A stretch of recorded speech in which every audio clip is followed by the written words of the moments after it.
This is Fred Ricciani of TSC News here with Scott Anderson. We are here to recap WWE Survivor Series 2015, which saw a new WWE champion crowned. And, well, let's just say it didn't go poor Roman Reigns' way. It did not go his way at all. If you guys are wondering why I'm simulating this through WWE 2K16, well, one, it makes for a cool backdrop, and two, my old video setup and most recent one is down for the count yet again. Technical difficulties gave me a Superman punch and a spear, but by popular request, we are streaming live from my PS4, and we are simulating what we saw, which was Sheamus versus Roman Reigns for the WWE World Heavyweight Championship. It was an impromptu match because, you see, Roman Reigns beat Alberto Del Rio in what had to be Del Rio's best match since returning.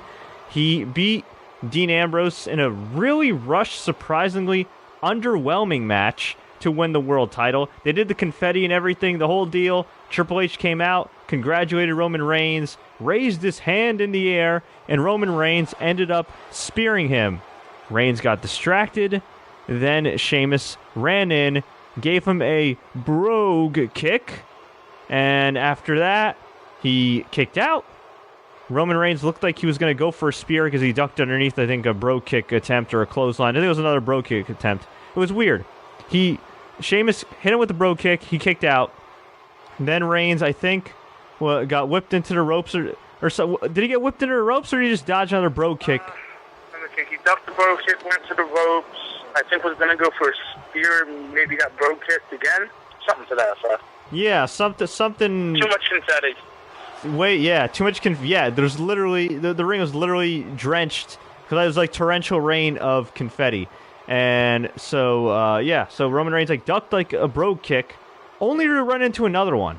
If you're trying to build up Sheamus, at least have him get hit with a spear and kick out or something. I don't know. But, Sheamus hit him with another brogue kick. 1, 2, 3. And believe it or not, Sheamus,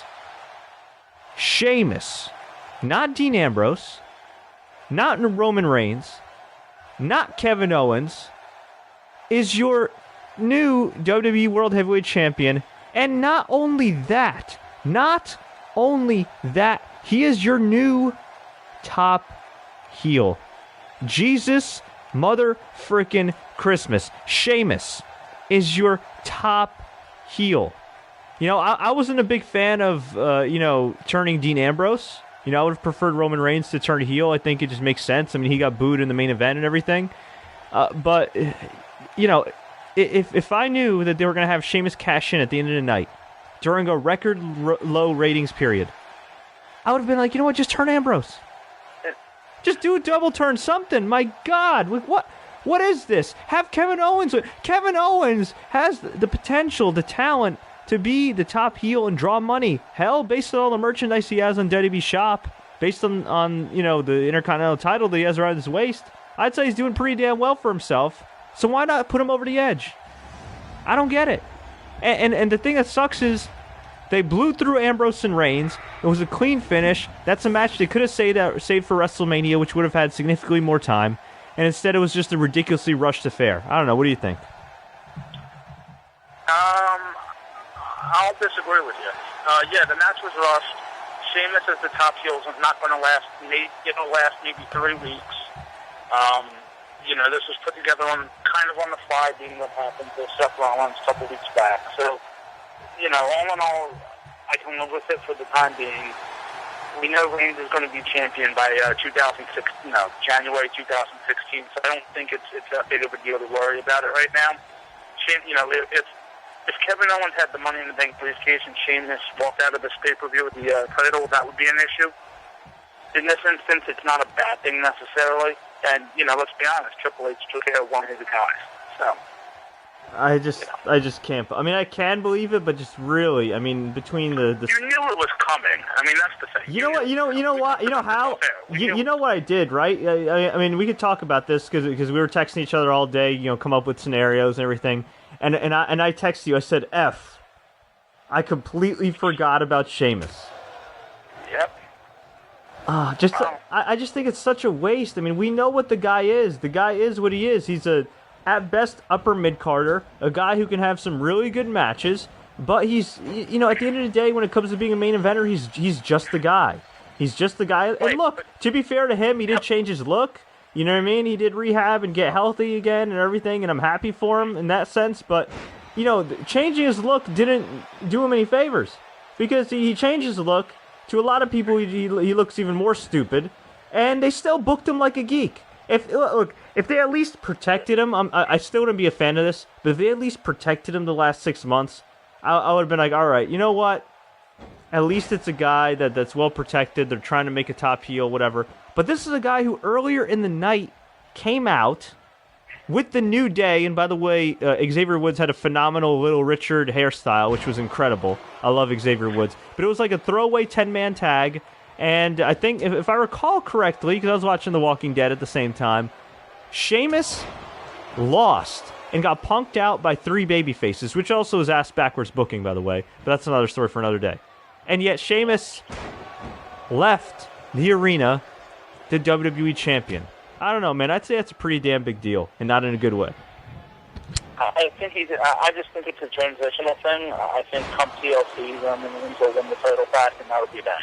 That's my opinion, so I'm not worried about it. Hang on. So you really think that they gave Roman the title for a cup of coffee and have Sheamus cash in just to have Reigns win the title again at TLC? Mm-hmm. Yeah, I do. You know what? This is WWE logic, for one. And for two, again, everything was rushed because of what happened to Seth Rollins. And, you know, I'm sure we've all read and heard stories that Reigns was going to win either at this pay-per-view or at TLC or Seth Rollins. I heard it was going to be Survivor Series, but it just, I don't know, it's just so ridiculous. To me, it's like, what? Like I mean, I guess it's conceivable, because if you really think about it, a few years ago they actually merged the two world titles at TLC. Actually, 2 years ago they merged the titles at TLC with Randy Orton and John Cena in an uneventful match. So stranger things have happened. I just don't see Sheamus doing anything for the ratings. The guy's proven he can't draw money. You know, he's a perfectly fine competitor and everything. He's a fine upper mid-carder. He's a fine occasional challenger for a B pay-per-view for the world title. But he's not a world champion. He had a chance to make a top heel here. He had a chance to make a real, honest-to-God top heel here. You need heels. Sheamus is your top heel.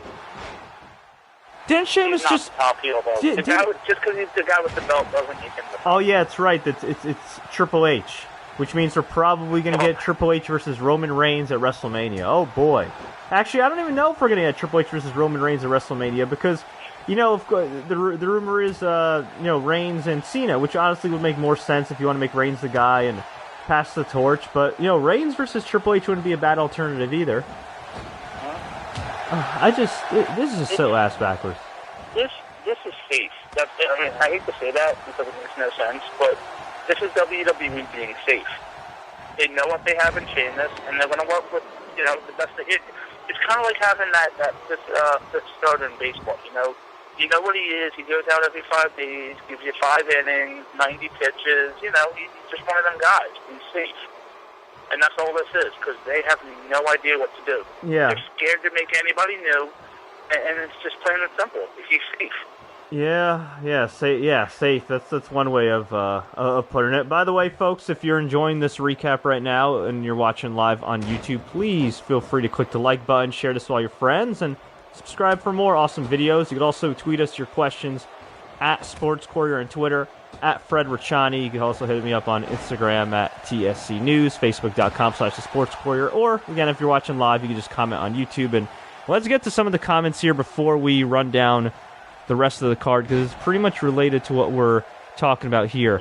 Buck N5 says, this whole tournament was a waste. You know, based on the results, even if you're talking from like a purely kayfabe standpoint, you know, to do that whole tournament only to have Roman Reigns lose, like, right away?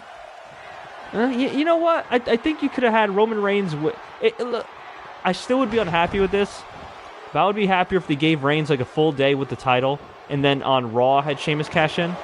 Because, you know what I mean? You already had the big moment at the pay-per-view. You don't need to blow your load and do it twice. You know what I mean? And that way it'd get people talking about Raw, too. since Raw is struggling with the ratings? Well, I think that their WWE unfortunately watched it backwards, where they think now this is going to have people watch Raw tomorrow to see what the hell happened. Where the other way around, personally I'm not a fan of what you said, just for the fact of, granted, times have changed, but this is a pay-per-view and you're paying the money to see the pay-per-view. That's where the action should happen, not on the free TV. Yeah, I know it's different. I know it's different now. I get it, but that's always my biggest complaint. I don't mind it once in a while, but let's not go back to the old WCW method here. No, I feel you. I feel you. And well, let's see. Roly Poly says, "I am happy for Sheamus." I'm assuming Roly Poly is related to Sheamus. Matthew Allen says, "This was so predictable. I hated this." Telvin Kipapa, who still has the coolest name I've ever heard, says, "This was the most boring pay-per-view I've ever seen." Well, I recently reposted all my past Survivor Series recaps, and I'll tell you this, it was certainly not as boring as Survivor Series 2013, which was headlined by Randy Orton and The Big Show, which saw Big Show lose to Randy Orton because he heard Triple H's music. So if you think this is bad, Randy Orton versus The Big Show was pretty freaking bad. I'm still glad I went to the bathroom during that match and I have no idea what happened. You did? I don't remember seeing the match. I think I did. I'm not even kidding. Yeah. That's hilarious. Yeah. That's hilarious. Yeah. Oh, man. Telvin said if only Kevin Owens was the Money in the Bank winner. Look, I would have given him the Money in the Bank. Why not? You could have taken the briefcase off of Sheamus, but no, of course not. J1P2K says, what happened with the Brothers of Destruction and the Wyatt family? Well, I guess we should talk about that real quick. It was what Josh Nason, of Figure 4 Online described as a greatest hits of The Undertaker. Kind of like, a band playing its greatest hits and everything. And you guys kind of got into a little bit of a Twitter spat over concerts and what you prefer. You said you like to go to you said you like to go to a concert and hear, say, Bon Jovi's greatest hits. No, and then I said if I'm going to go see Garth Brooks, I don't want to hear the new stuff. I want to hear Friends in Low Place. Okay. And I think I stole that from a comedian or something at one time. But it's the truth. You're not going to see the new stuff. You're going to see the old stuff. And that's, you're celebrating 25 years. That's what you're going to do. Right. And, this match was pretty formulaic. It was Bray Wyatt and Luke Harper against Undertaker and Kane. Erick Rowan was such a freaking geek. He got the slowest double choke slam and maybe the worst one of all time in the ring. And then they're like, oh, Erick Rowan's left the arena. He's holding his back. Wow. What a geek. So it was Bray and Harper against Taker and Kane. The highlight for me was seeing Big Braun Strowman, a.k.a. Giant. He kind of looks like Nick Dinsmore a little bit, who played Eugene. Giant. Yeah, kind of Giant Eugene. He also kind of looks like Bray if Bray had HGH or something and grew 10 inches. Not saying Braun's on anything. I'm just saying if Bray magically grew, he's kind of like. Oh, I guess that's the point. I guess that's the point. You know what I mean? If Eugene Dinsmore, Nick Dinsmore, and Bray Wyatt had a love child that was 7 feet tall, that's Braun Strowman. Exactly. So Braun Strowman also took the slowest and lowest double chokeslam of all time, but at least that one was through a table and looked kind of cool. And Braun Strowman's as big as he is. Yeah. So then Bray Wyatt and Luke Harper were trying to wreak some havoc. There was a near fall with the Sister Abigail, and Undertaker ultimately got the win via tombstone on Luke Harper. Of course, Bray Wyatt didn't get pinned, which would be fine, but at this point, what's there to protect? The guy's lost almost every feud. He's pretty much had... he's had some decent matches, but some of the crappiest angles surrounding these decent matches. It's almost like WWE decided, you know what, Kane... We're gonna share some of these crappy storylines you've had the last 15 years with Bray Wyatt. Is that okay?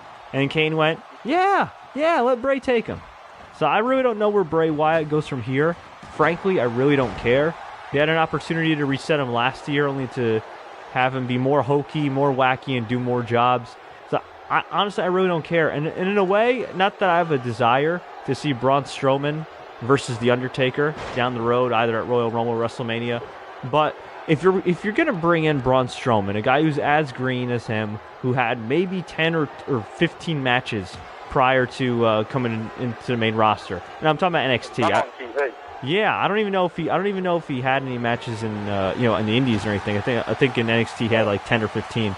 But if you're gonna bring in a guy that green and you're gonna bring him in based on his size and everything, why not protect him? You know what I mean? I mean, it was a cool spot, but you could have done that with Erick Rowan. You know what I mean? You could have just clotheslined Braun somewhere. I mean, whatever. It's a minor nitpick, but just I'm just saying if you're gonna call the guy up anyway and make him this monster,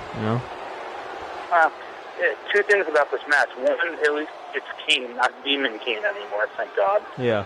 And two, if you notice when Undertaker went for the tombstone, he couldn't quite get Luke Harper up. He had to tell Luke Harper to reposition himself. Right. Go back and watch it, you'll see it, yeah. Mm-hmm. Yeah, Jeremy. Oh, and you know what? You and I talked about this off the air, Scott.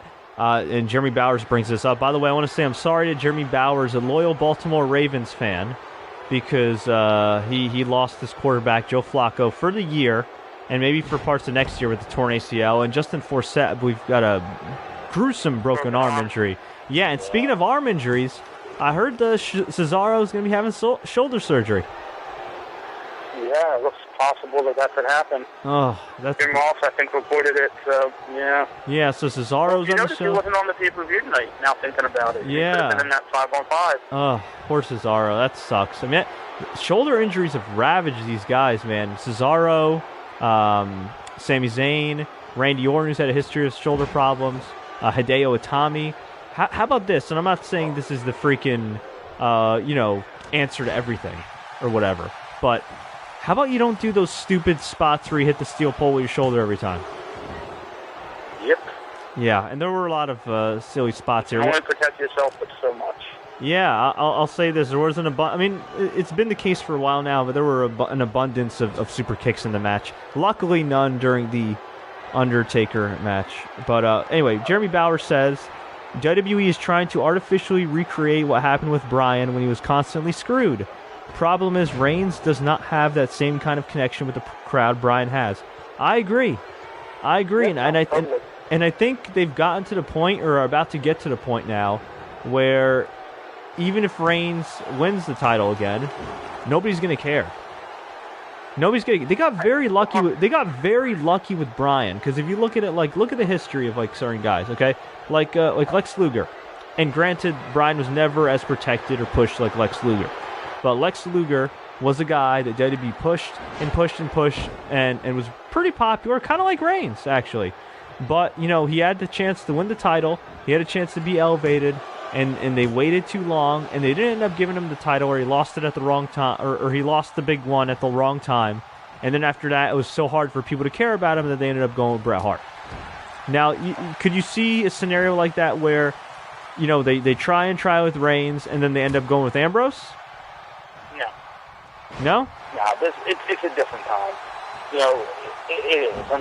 I think 15, 20 years ago, yeah, but it's a different time. They're going to push Reigns, and, whether we want it or not, they're going to shove him down our throats. And I don't mind him so much. I mean, the guy, his matches today weren't, the two matches he had weren't bad. Well, 3 matches, but, the 2 matches weren't bad. He, Del Rio, obviously did what he did, for Reigns, but they're going to make Reigns the next top baby. He's the next John Cena.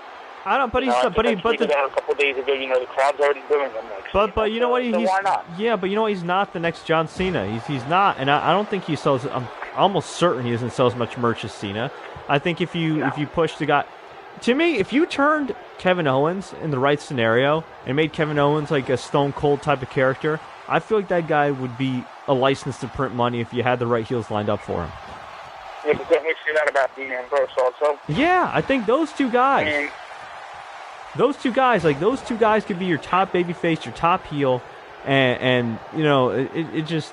I'm not even saying Reigns can't be champion, but I just think at this time, turn Reigns... And I think Stone Cold mentioned this, if I'm not mistaken, in his podcast. Pretty sure it was Stone Cold. Flip Reigns. Make him a heel. Play into the boos. Don't go against the crowd reactions. Play into it and use it to draw money. And then, you know what? You can get to the point where, maybe fans start cheering Reigns. Maybe fans start appreciating him more. Maybe because he's allowed to have more leeway on the mic and not just do some stupid scripted promos, maybe, just maybe, he'll get over more. And then you can turn him babyface eventually, and he'll be one of your top stars, and he'll be a bigger star than he is now. kind of like The Rock. Now, granted, I don't think he'll ever get to the level of The Rock. He ain't The Rock. But I'm saying, the way. But I'm saying the way it worked for The Rock in '98 and '99, it could work for Reigns. It could. It could, but again, it's just a different time, man. That's the problem. It's not what it was.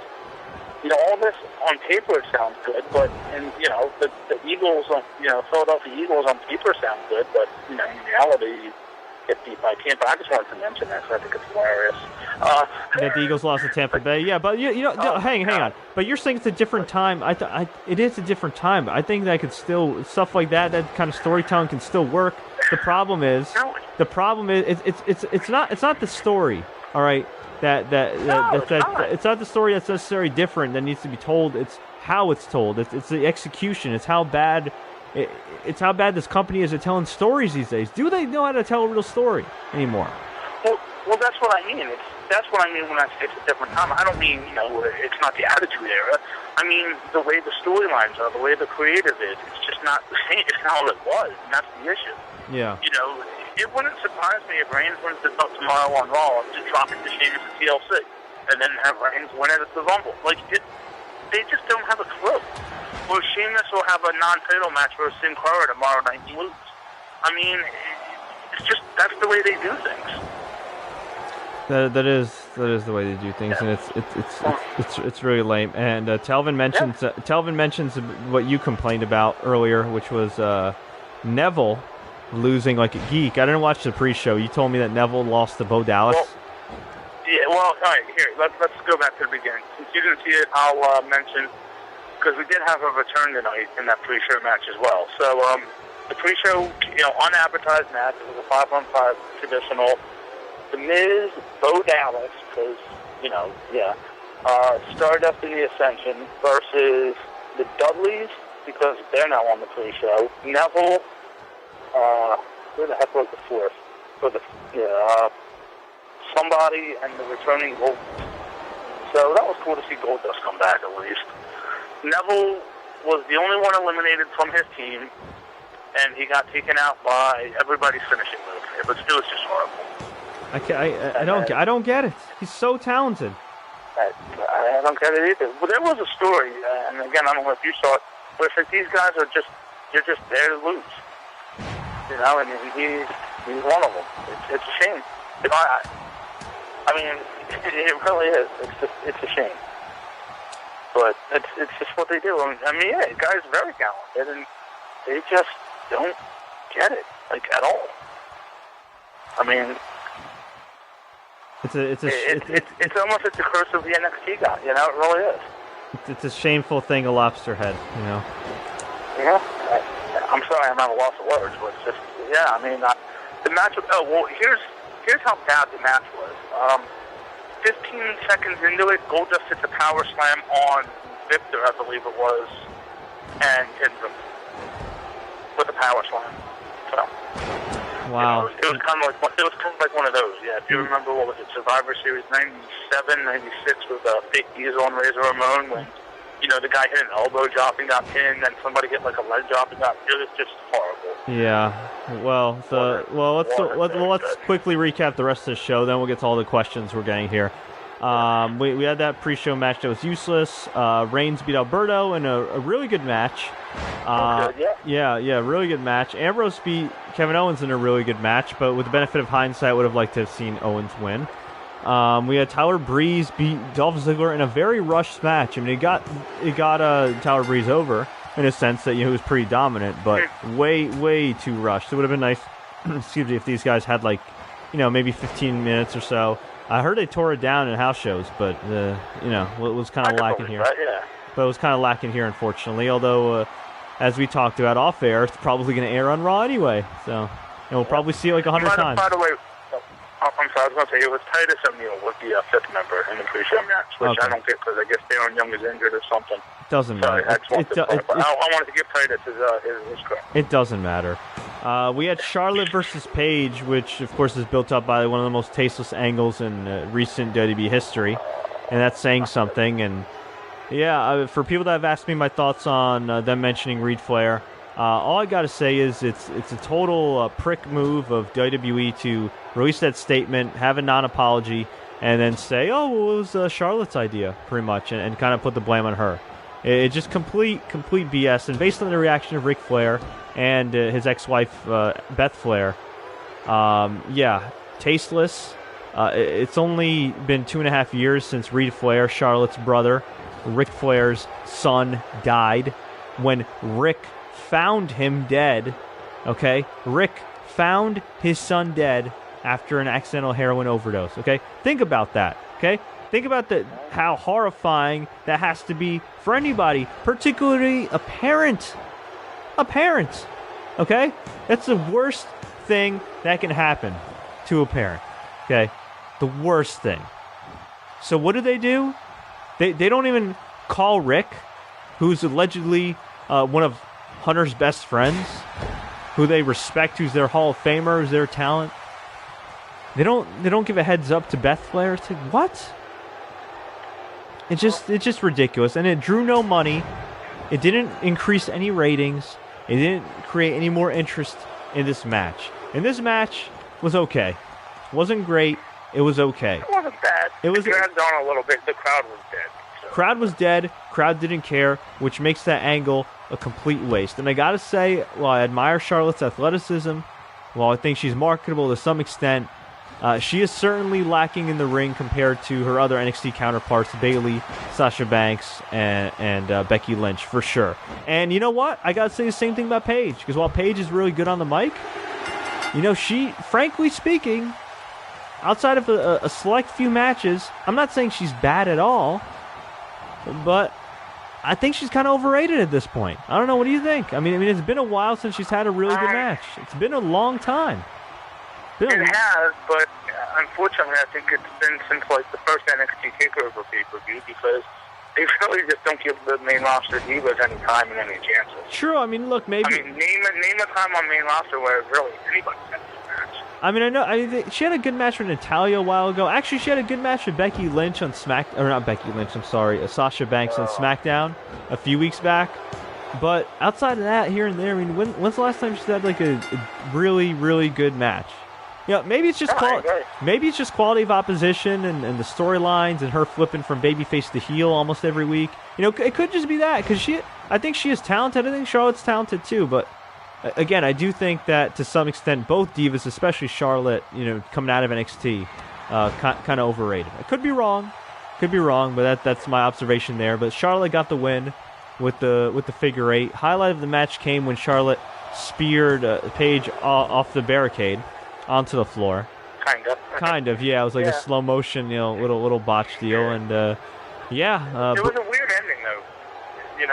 I think me and a friend of mine were texting each other about it. The ending was just, she had her in a figure eight, but it seemed like it went on for hours, and then Paige just tapped out. It just, I don't know, something about it just didn't seem right either. Right, and speaking of hours, the one complaint I have about the Del Rio match with Roman Reigns was just, I felt like more than ever, those guys were waiting forever to hit their moves. It's like, I can understand to some extent to get the crowd into it, like Randy Orton does with the RKO, but this took forever. It's like they took forever to set up the Tree of Woe spot and then have Del Rio go for the double foot stomp.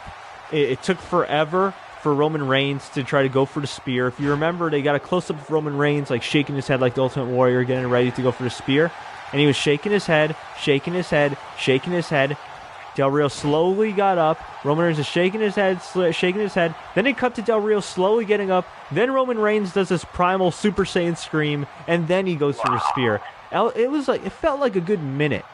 In a real fight, you know what I mean? If Ronda Rousey had an opening for an armbar, you think she'd wait a minute? If Anderson Silva had an opening to hit a front kick in the face, would he wait a minute? I mean, seriously, come on, Chris Weidman, any of these guys, John Jones, if this were real, or it's more topical, I guess, Canelo Alvarez, come on, man.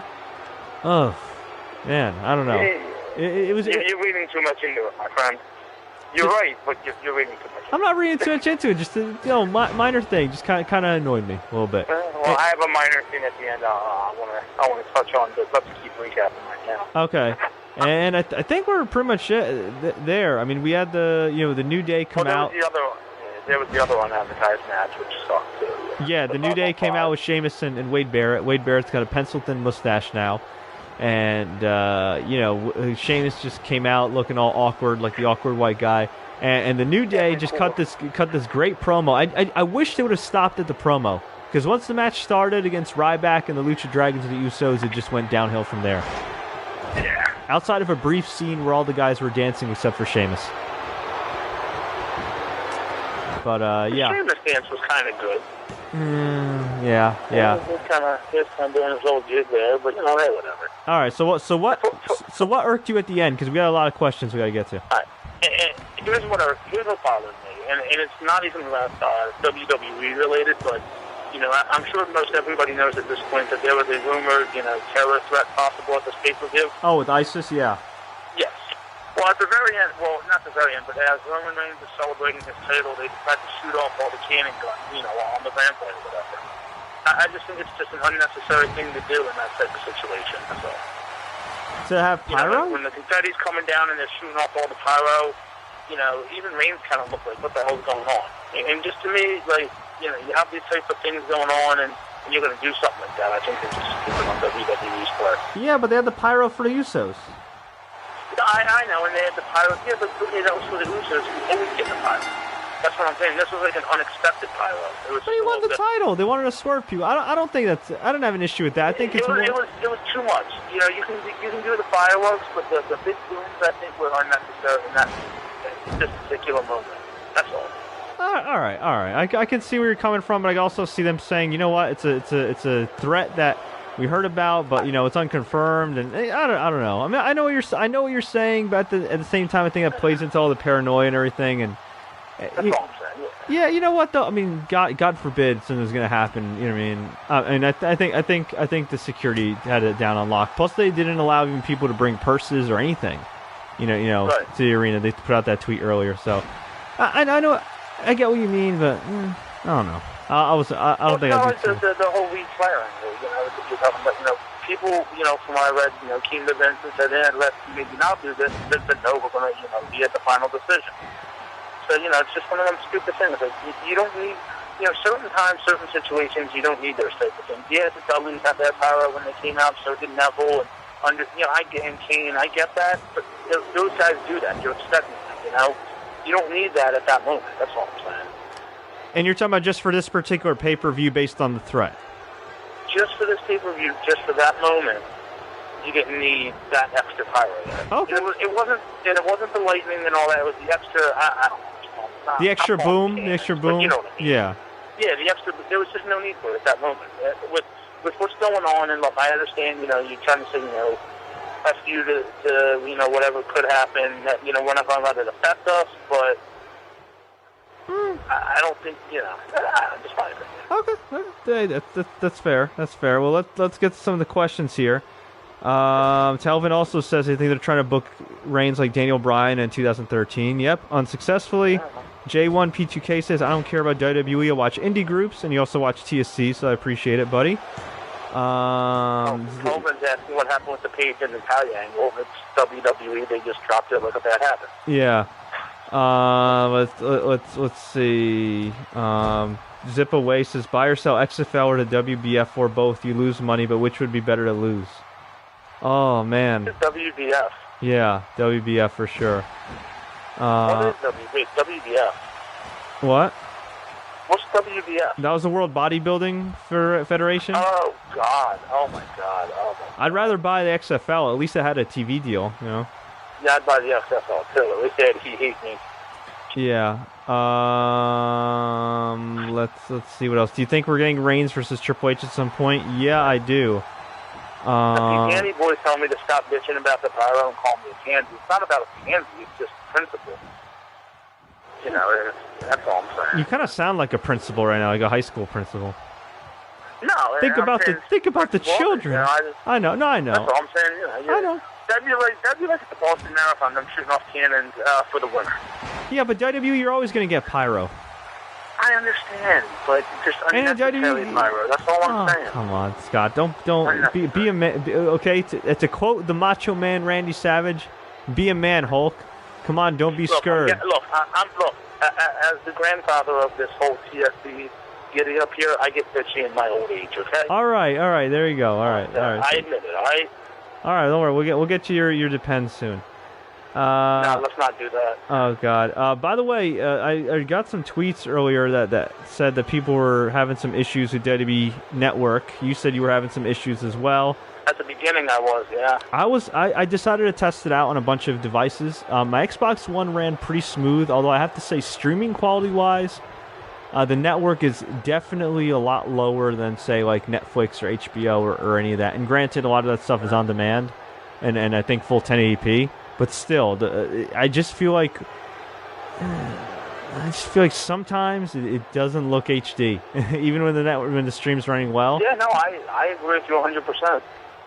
Yeah, I was watching on my Roku and I noticed that. I didn't think it was HD. A lot of it. Yeah, I mean, I know they say they can only go up to 720p, or that's what they said a couple years ago when they revealed the network. But that didn't look 720p to me. And I'll tell you this: on my laptop, it kept freezing. On my phone, it worked all right. Xbox One worked fine, but there was a delay. PlayStation 4 actually was the closest to real time. The only annoying thing, dude, and how ironic, in our simulation, I put it as an Iron Man match because I know we were going for a while in this recap. Sheamus wins the title here. That's hilarious. What was I saying? Oh, the annoying thing, and I think some people may have noticed this as well, right, is... maybe I'll do another match right here. The annoying thing is, every time I put it on another device, or even when I exited, like real quick, I'm still in the app, and then I press the play button to go to live. It freaking gave me that stupid disclaimer every time of like, these characters are fictitious, whatever, blah blah blah, and then and then after that, it gave me the stupid every single time. The stupid rating every single time when I'm already in the app. Yeah. So freaking annoying. Yeah. Like, really annoying. Oh. Hey, Tobin just made an interesting thought. If Daniel Bryan were to come back at the Rumble, could you have Sheamus and Bryan at WrestleMania 32? Oh, God. At this point, I think Bryan's career is almost over. I had some cautious optimism because that Arizona Cardinals doctor cleared him. And from my understanding, he's actually a pretty credible doctor. And with all due respect to Dr. Joseph Maroon, but considering Hornswoggle's the only one in the last... 3 years to fail a wellness test, and he's the head of the wellness policy. I'm not saying I'm going to call BS, but suspending Sheamus for 30 days is kind of like, no analogy needed. Well, not Sheamus, Hornswoggle. Yeah, it doesn't analogy. Yeah. You know what they should have done with the main event? They should have had Ambrose come back out and trip up Sheamus or something to have Reigns steal him and beat him. Why the hell not? Yeah, why not? Have a little Sheamus Dean Ambrose feud and, go from there. Why not? Yeah, I can see that happening. And right now, actually, no. They should have done that and then had Ambrose get in the ring and just dirty deeds Reigns. Even though he could still be a good guy. They could still be faces. Just have him do that and send the crowd home happy. What the hell? Right. Yeah. That's what I would have done. But, oh, man. It is what it is. Fred, where do you see Bray Wyatt going from here? Same place he's been going. Absolutely nowhere. You might not really see much of him until the Rumble when he goes up to WrestleMania feud, maybe. And at this point, who's he going to go against? Ambrose? Reigns? Yeah. Kane? The Big Show. Oh, God. Scotty Harris says they should have given the Big Show a push if Sheamus was going to cash in. # push Big Show. Should have given it to Kane if that's the case. Yeah. Jesus Christmas. Yeah. So I guess is the TLC main event going to be Sheamus versus Roman Reigns? Do you see that happening? Yeah, I think it has to. I don't see unless you do Ambrose, but that wouldn't make any sense in a triple threat. Yeah. Now, could you see Sheamus retaining at TLC, John Cena beating him at Royal Rumble for his 16th world title, and then having Cena put over Roman Reigns at WrestleMania? That means Reigns has to win the Rumble 2 years in a row. Oh, God. No way in hell that's going to happen. You just he doesn't have to. Hang on. No. You said no way in hell that's going to happen, but they just had Sheamus become WWE champion in 2015. Well, here's what I can guarantee, and I will guarantee this to everybody who's watching this right now. Either Cena or Reigns will win the Royal Rumble. I'll guarantee that right now, and I don't want either one of them to win at this God. point. Well, if they're going to do Cena and Reigns possibly, give me another scenario where one of them doesn't win. Yeah. Yeah, I know. I heard Undertaker and John Cena, but honestly, I don't want to see that for anything. Yeah. Zippa's asking me when's the first WWE 2K DLC coming out. I think it's supposed to come out in December. That's usually when they come out with the first pack, but I could be wrong. Danny Boy 0619 says Bray Wyatt doesn't even look like he can win a mid-card belt. But the problem is with his character, what's his motivation? Yeah. His motivation isn't belt, so what is it? To have a beard? I mean, there's nothing they can do with him at this point. There's really not. You can't be the new face of fear when you can't win a match. When he's losing to Undertaker and Kane, which is why he should have won tonight. Mm-hmm. He should have pinned Undertaker, but he should have pinned Kane. Yeah. TK says, #Fred for head of WWE Creative. No, I don't want that job, and I want to be able to hold that job. Oh, man. Zippa also asked, is there any PC release date for 2K16? Alan Wu says, I don't know, but check on Steam. Yeah, it might be a while. I think 2K15 came out on PC, but that game was no good. This game is a vast improvement from last year's, although I have not had a chance to play it as much as I've liked. Alan Wu says, Scott, you're not David Letterman. His kids are young compared to him. Yeah, well, Letterman's like, 70, and his kid is 14. I get it, but... Yeah. Mr. B's... My whole point was I'm older than most everybody here, that's all. Yeah, Mr. B says, my iPad worked well with the WWE app. That's cool. My Roku actually streamed better than my laptop tonight, which has never happened in 2 years, so... Yeah. Somebody here said the Paige bomb, like the pipe bomb, felt more like Paige whining than a real pipe bomb. I'm kind of done with Paige at this point. Yeah, it's... The whole "this is my house" doesn't really work anymore, sorry. Yeah. Russ Broski is talking about Kim Davis and something, and I don't think I should read that out loud. No, you shouldn't. Yeah, okay, Supaton 1. Fred, did you see Big E's tweet? Which one? This guy's got some great tweets. Let me go look and see. Oh, yeah, this is something I didn't realize. Something that David Schneider just pointed out. And by the way, David Schneider is a proud Carolina Panthers fan. Panthers are 10-0. And if you look at their upcoming schedule, I'm not saying it's going to be easy, but I would not be shocked if they actually went 16-0. And they have a better chance than the Patriots. I'm going to tell you this. I'm going to make a wild prediction. It could be completely wrong by Monday. And I'm not saying I hope this happens, because I hope my New York Football Giants beat the Panthers, and I hope the Patriots end up losing every game the rest of the way, because I'm not a Patriots fan, although I love Cam Newton. I could see the Panthers and the Patriots going undefeated in the regular season and meeting in the Super Bowl. Could you imagine that? That would be kick-ass. That'd be significantly better than WWE Survivor Series 2015's ending. That would have a hell of a storyline to it, wouldn't it? Yeah, Larry Johnson comes out, takes out Tom Brady or something. Yeah, why not? Yeah. Wow. Big E just tweeted, could have used that effort earlier, sandbagging ass. That's what Big E tweeted. Could have used that effort earlier, sandbagging ass. You know what sandbagging is, right? Yeah. For those that don't know, sandbagging is a term in wrestling used to describe somebody that doesn't go up for a move. So, for example, Scott and I are wrestling a match. I'm going up for a suplex. Scott's supposed to give me a little bit of like a jump so I can get him up. And instead, Scott just dead weights me, either intentionally or unintentionally. Who would he be referring to? Was there a point in time where Big E had a hard time picking somebody up? Because I was watching Walking Dead at the same time I was watching this. The only thing I can think of is maybe that's why the New Day left with him, because they were saying he was hurt. Could that make sense? Oh, I don't know. I'm trying to think. Who eliminated him? God, I have to go back and watch it. He hit the spear on somebody on the outside. I would assume he's talking about Ryback, but I really don't know. Yeah, that's how I would assume too. It's not like Big E to tweet like that though. Well, oh God, what? He must be pissed off. It would appear to be, but yeah, who would he be talking about? I mean, come on, kids, you got to be better than that with social media. You know, you really do. Keep the drama in house. Don't be like that Ohio State running back that went off on his coach. Oh my God.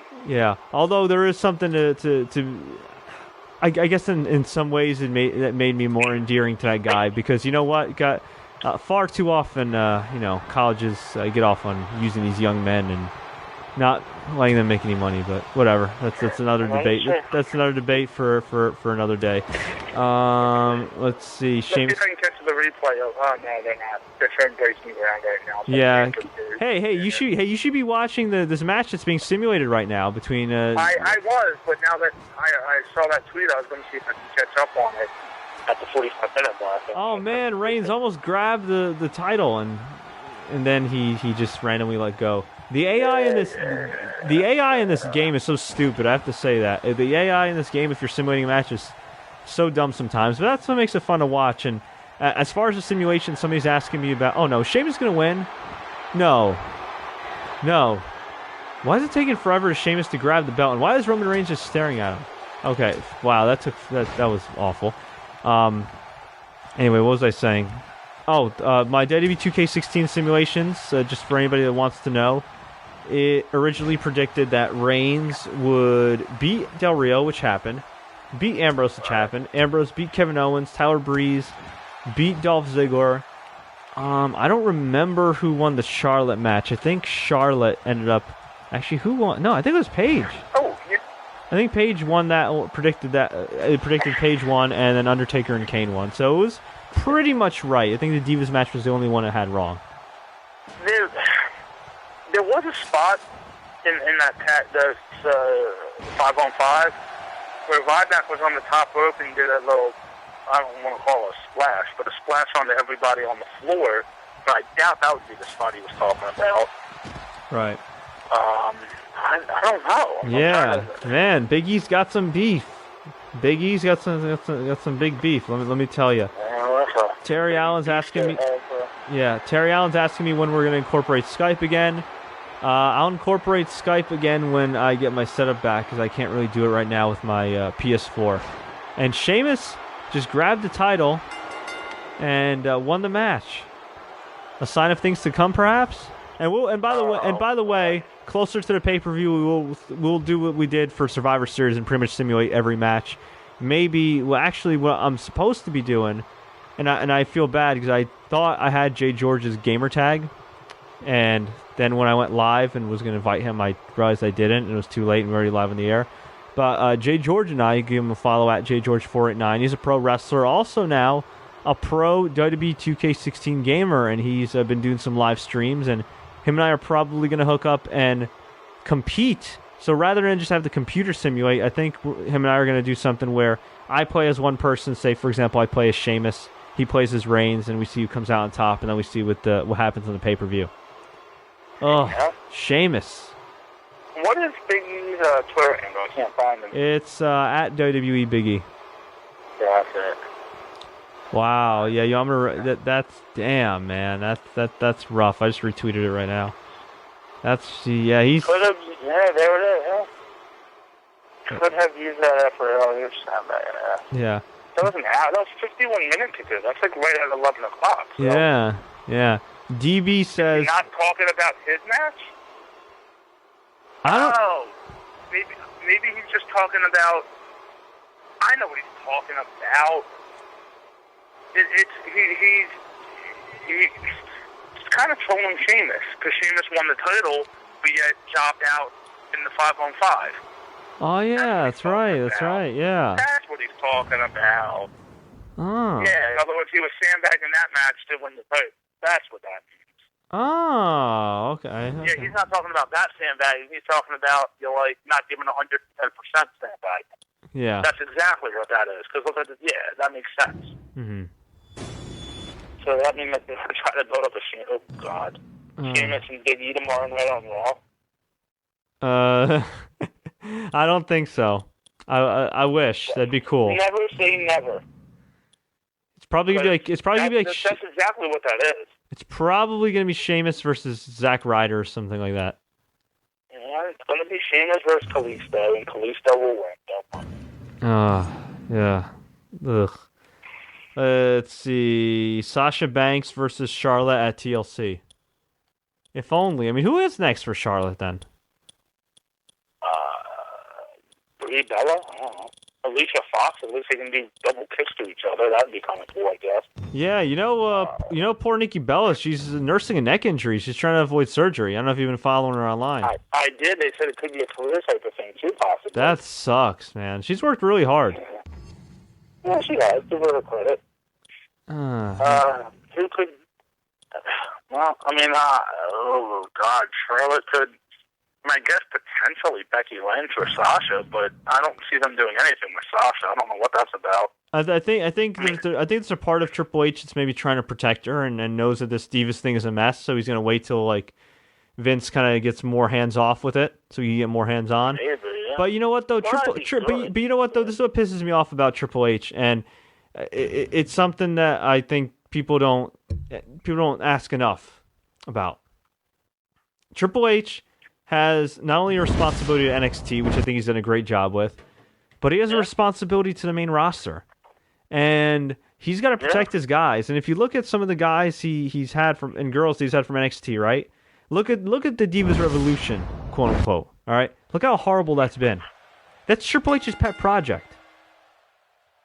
How could you let that happen? I know your hands are tied and blah blah blah, but seriously, you are literally second in command, or at the very least, one of the few people that can go up to Vince and be like, dude, what the hell are we doing here?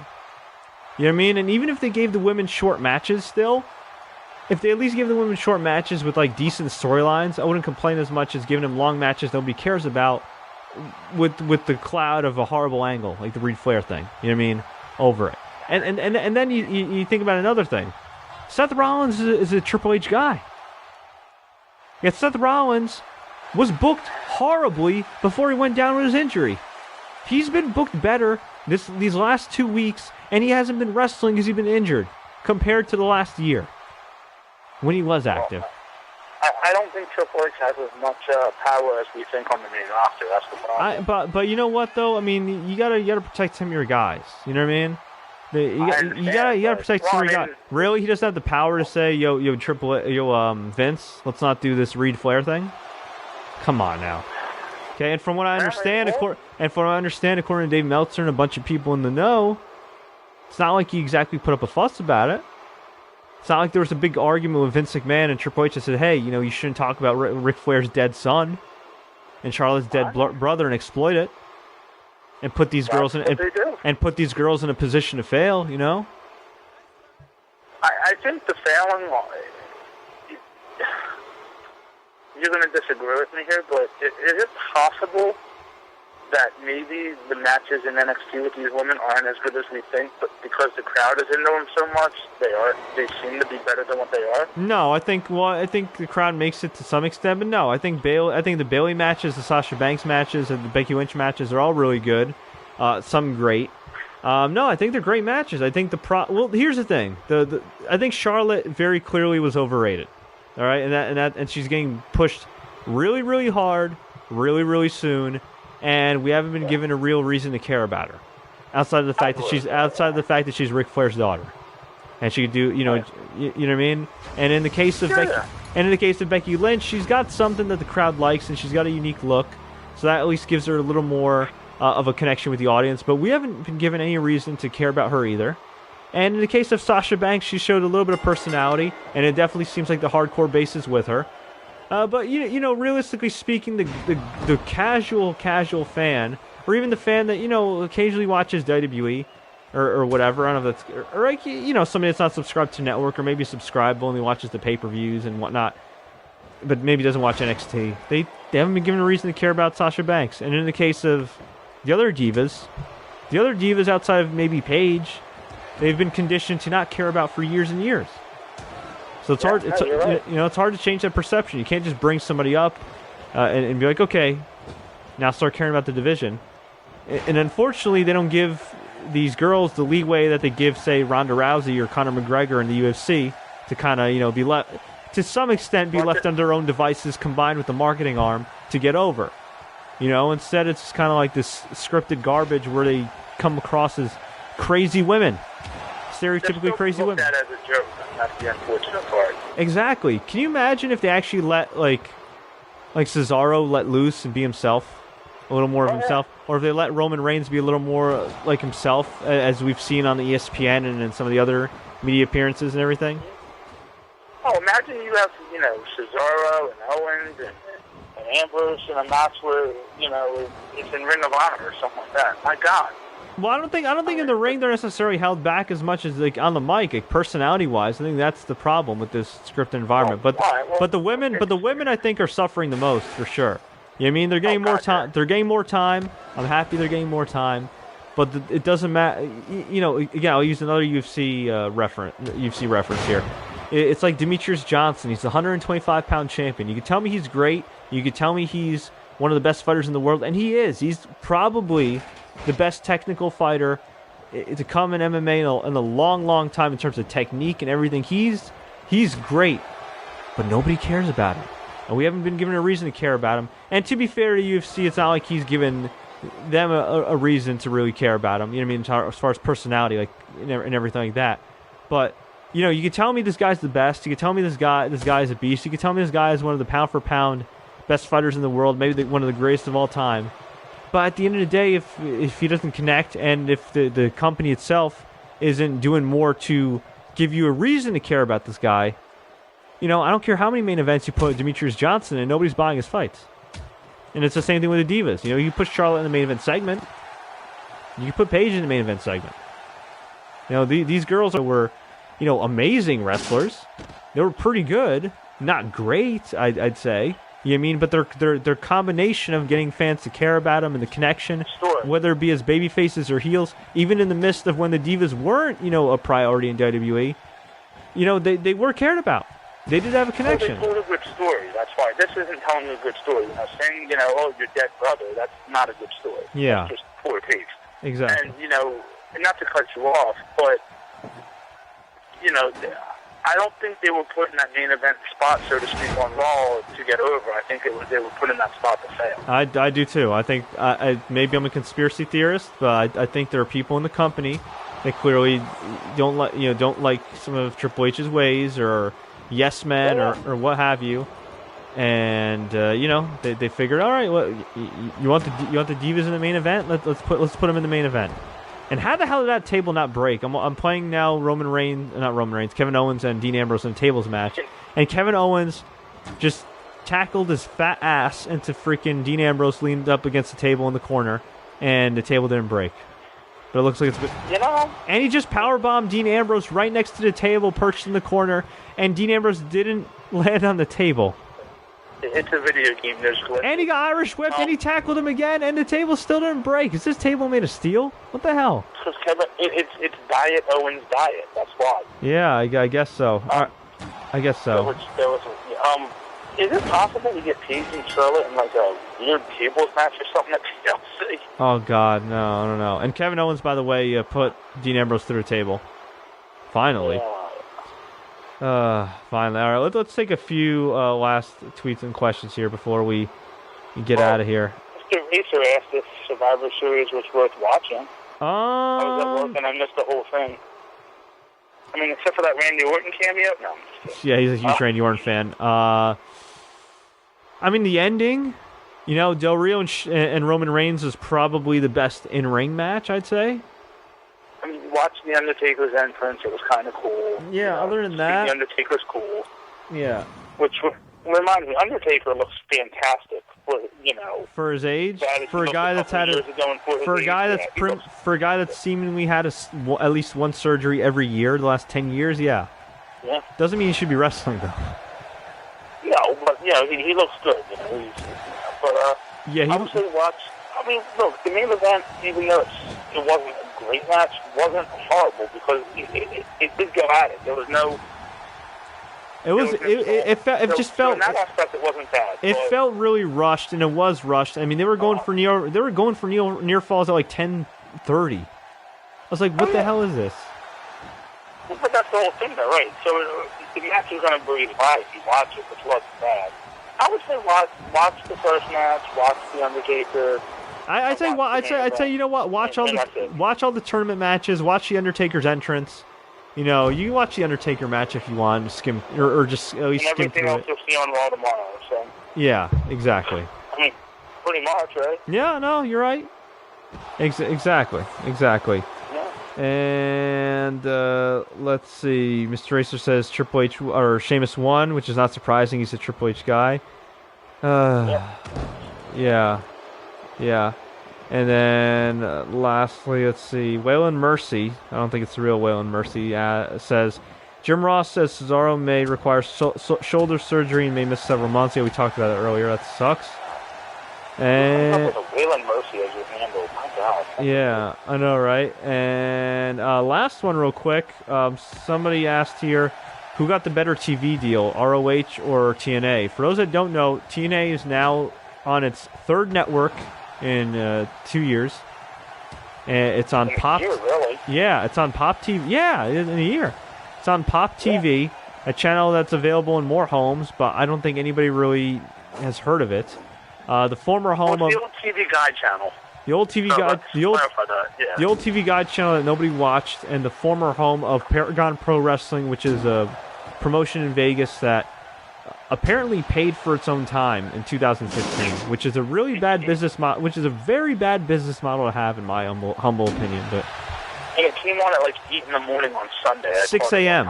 6 a.m. I think. Yeah. Alan Rue, our good friend, said that the Pop Network is not available on one of the cable providers in Manhattan. And I don't think it's available on Dish Network or DirecTV, one of the two, or both. Yeah, so I don't see him getting higher than maybe 200,000 viewers, which I would imagine is pretty high for that station. Yeah, I think that's what I said. The same thing. And as far as Ring of Honor's deal goes, I mean, it could be good, but they're on. They're on Comet. Comet is some obscure over-the-air digital digital channel from Sinclair. Brand new, isn't it? It's a brand new network. Yeah, just launched last week. It's from. It did launch officially. Yeah, it's from Sinclair. It's owned by Sinclair, which is their parent company. And I mean, apparently they'll still be airing on Sinclair affiliates, but they'll also be airing on Comet. And it's gonna be tough for some people to get that channel. I didn't know it was over the air. I didn't realize that. I think I'm pretty sure it is over the air. I think so. It's kind of like that Puff TV and all that thing. I think it's like a digital. You kind of if you have a digital antenna, you can pick it up. But now they're still going to simulcast. Oh, not simulcast. I think they'll still be on Sinclair affiliates, but that means I won't be able to watch it now. I used to be able to watch it on Destination America, and now I can't unless I'm a Ringside member. And frankly, I have a lot of subscription services. I think, my friend, I think not. And we're going to get personal here real quick as far as TV goes, but they're not that far away from me. WMCN, which is out of Atlantic City, channel 44. They carry Ring of Honor. It's basically the internet show, but they carry it. I think it's Saturday nights. Oh, well, I don't get that though. I get all the New York I'm in the New York area, so I get all the New York stations. So yeah, well, I'm sure I could see it. I'm sure I could figure out a way with the Ringside membership. I'll just re-sign up or something if I really want to watch it. So not the end of the world. But who got the better deal? I mean, ROH, because they're still owned by Sinclair and they're on a Sinclair station. And Dean Ambrose looks like he's doing a moonwalk in this game now. But yeah, I'd say ROH by default. TNA, I mean, they were barely getting by with the Destination America money, and from what I understand, it was a lot more money than probably what Pop TV and other networks are going to pay them. So there you go. We'll see. I'm glad they're still in business. I'm glad they're still in business, even if they have no concept of good booking or social media. But It's what it is. It's what it is. So overall, folks, a decent pay-per-view. You know, pretty eventful. I give it a 4. You give it a 4? I give it a 4, brother. Yeah. I'd give it a thumbs in the middle at least. There was some decent stuff in this pay-per-view. Well, all right, by the standards of like pay-per-views that were supposedly worth $50 back in the day, no. You know what I mean? It's not by the standards of a show that's $10, $9.99 a month. Pretty eventful. That rewarded you for watching for 3 hours. Look, we got a new champion. We had the cash in. 2 new champions. Yeah, 2 new champions. So in that case, we had a couple. We had a couple good matches. In that case, it was fine. Did we have anything that I would say was great? No, I don't think we had anything that was great. I think the most disappointing thing, as I said before, was Ambrose and Reigns. I thought that match would have more heat. I thought it would be a lot better, but unfortunately, they ran too long because they had to have that stupid 10-man tag match in the middle of the show. And they literally just rushed like crazy, and well, I think the crowd, well, they were pretty loud. I think they were just tired at that point, The question is, how much different could this pay-per-view have been if Seth Rollins never got hurt? Things weren't scrambled because we had rumors of Ambrose and Owens for the IC title, which could have been a really good match. Reigns doing his thing, although it could have ended the same way. You know what? I think a motivated Reigns and Rollins, given time, even though we've seen that match before on free TV, I think it could have been a really, really good. I think actually it probably would have been great. And if Reigns had won and they didn't do that stupid cash-in, I think they might have. They still might have. So we don't know. But I mean, the undercard matches could have been, in my opinion, a lot better tonight. Well, you wouldn't have to worry about a tournament. You wouldn't have to worry about a tournament and guys wrestling twice. You know what I mean? I don't mind guys wrestling twice if you're going to do a tournament, but do it as a tournament. Don't just do it as guys wrestling twice. Yeah. All right. Hang on. I'm sorry. This is a bit of a I think this is a bit of a glitch here, because as I'm podcasting right now, I'm simulating once again Owens versus Ambrose in a tables match, right? And get this, Kevin Owens ran at Dean Ambrose. Dean Ambrose reversed, moved out of the way. Owens went through the table, yet the match is still going on. And this is not like a tables match where you just are allowed to use tables because there's no referee in the ring. I just caught it on the delay. That was horrible. Owens put his head down, stopped. That was pretty bad. That was pretty bad, and yet the match is still going on. What the hell is this? Put yourself through the table, it doesn't count. Okay, what the hell is this? Really? If you put yourself through a table, it doesn't count? Tell that to John Cena.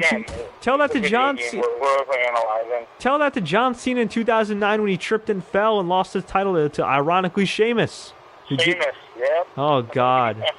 Jeez. Oh yeah. It all comes full circle. Yeah, we had the 25-year anniversary of the Undertaker. Now we're gonna have the 6-year anniversary of Sheamus winning his first world title. Oh God. I tweeted this earlier, and he liked my tweet. This is also 20 years of Goldust. Let's not forget that. Yeah. And I think, to be perfectly honest with you, that might be more impressive. That is. When you really think about it. And all the personal issues that Goldust had, and to still be in great shape, and to be in a good place in life, and presumably be sober and healthy and clean, and just, yeah. Dustin Rhodes. For that character to be going on that long. Yeah, no, Dustin Rhodes is awesome, yeah. God bless him. But and he looked pretty good tonight, too, when he came back. There's a couple moments. So yeah. Hopefully they'll go to him and Cody at WrestleMania. That's who started out the pre-show match, him and Cody. So we'll see. Yeah. Let's do the late Dusty a solid and do that match. I don't think it's gonna happen at WrestleMania. They'll probably do it at some obscure, B pay-per-view or whatever. Yeah, they would probably do it on the pre-show or some stupid stuff like that. Oh God. Oh well. Well, folks. It has to be on Here the Giant Battle Royal. Yeah. Well, folks, we're gonna get on out of here. We hope you enjoyed this podcast. For those listening on SoundCloud, if you're hearing the crowd noise in the background a little bit, that's because we were simulating on YouTube some TLC matches. As we were talking, I'm hoping to get my live setup back probably in a few days. maybe like a week or so, I'm actually going to be on vacation, going to beautiful Phoenix, Arizona for Thanksgiving week. Should be fun. Going to relax a little bit. Let my hair down, just chill out, get some sun. Going to be significantly warmer than it is right here, right now in the New York, New Jersey, and Delaware area where Scott and I reside. But we hope you guys have a phenomenal Thanksgiving week. We hope that you guys stay home on Thanksgiving, okay? I don't want to hear about anybody going to buy some freaking gifts or buy whatever on Thanksgiving. Do not do shopping on Thanksgiving, please. Okay, this whole trend of retail stores opening on Thanksgiving, it sucks. It absolutely sucks. So please, be with your family. Chill out. If you want to shop Black Friday, shop Cyber Monday. But stay safe. Enjoy. Do your thing, guys. I'm going to go out of here. If you enjoyed this video, please click the like button. Please share this with all your friends. Please follow us on Twitter at Sports Courier, at TSC News on Instagram, Facebook.com/The Sports Courier. If you want to check out my video game channel where I have a bunch of video game reviews, not just of 2K16, but of like Tomb Raider, Call of Duty, you name it, YouTube.com/TSC Gaming. And if you're new here, you can, of course, subscribe to TSC News, the channel you're watching and listening to this podcast on right now, SoundCloud.com/TSC News. Hopefully, this podcast will officially be on iTunes within the next couple days. I submitted it to the iTunes store, so hopefully within the next couple days. If you want that podcast on your iTunes, in the meantime, you can ask me for the RSS feed, and I'll tweet you a link to that. So, all that being said, I'm going to get out of here. Scott, thanks so much. Thanks, everybody, for listening. And until next time, everybody, woo!